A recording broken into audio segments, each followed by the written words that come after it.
మిత్రుడు చంద్రబాబు నాయకత్వంలో ఆంధ్రప్రదేశ్ అభివృద్ధి చెందుతుందంటూ ప్రధాని నరేంద్ర మోదీ ఎక్స్లో పోస్ట్ పెట్టారు. సామాజిక మాధ్యమంలో ప్రధాని పెట్టిన పోస్టుకు సీఎం ధన్యవాదాలు తెలుపుతూ రీట్వీట్ చేశారు. ఏపీ పట్ల ప్రధానికి ఆప్యాయత, ప్రత్యేక శ్రద్ధ ఉందని సీఎం అభిప్రాయపడ్డారు. రాష్ట్ర అభివృద్ధికి సహకరిస్తున్న, ప్రోత్సహిస్తున్న ప్రధానికి హృదయపూర్వక కృతజ్ఞతలు తెలిపారు. 2024లో కూటమి అధికారం చేపట్టే నాటికి రాష్ట్రం తీవ్రమైన ఆర్థిక సంక్షోభంలో, విధ్వంసమైన వ్యవస్థలతో వెంటిలేటర్పై ఉందన్నారు. క్లిష్ట పరిస్థితుల్లో రాష్ట్రాన్ని తిరిగి గాడిలో పడేలా ప్రధాని అందిస్తున్న అండదండలతో ఒక్కో మెట్టు ఎక్కుతూ ఇక్కడి వరకు రాగలిగామని చంద్రబాబు గుర్తు చేసుకున్నారు. రాష్ట్ర అభివృద్ధికి ప్రధాని ఇచ్చే ప్రోత్సాహం, చొరవే ఏపీ పునర్నిర్మాణానికి బలమైన పునాది అని అన్నారు.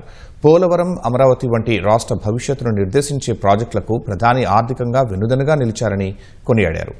కోట్లాది ఆంధ్రుల మనోభావాలను గౌరవిస్తూ విశాఖ ఉక్కు కర్మాగారం పునరుద్ధరణకు సాయం చేశారని అన్నారు. రాయలసీమలో డిఫెన్స్ ప్రాజెక్టు వచ్చినా ఇవాళ భోగాపురంలోని అల్లూరి సీతారామరాజు అంతర్జాతీయ విమానాశ్రయ ప్రారంభం చేసుకున్నా అది ప్రధాని మోదీ సహకారం వల్లేనని తేల్చి చెప్పారు. ప్రధాని సంకల్పించిన వికసిత్ భారత్ లక్ష్యాన్ని చేరుకోవడానికి అంకితభావంతో పనిచేస్తామన్నారు. దేశాన్ని ప్రపంచంలో అగ్రగామిగా నిలబెట్టే ప్రధాని మోదీ నాయకత్వానికి, దేశాభివృద్ధి కోసం ఆయన చేస్తున్న నిరంతర కృషికి తమ ప్రభుత్వం, 5 కోట్ల ఆంధ్రప్రదేశ్ ప్రజలు ఎల్లప్పుడూ అండగా నిలుస్తామని స్పష్టం చేశారు.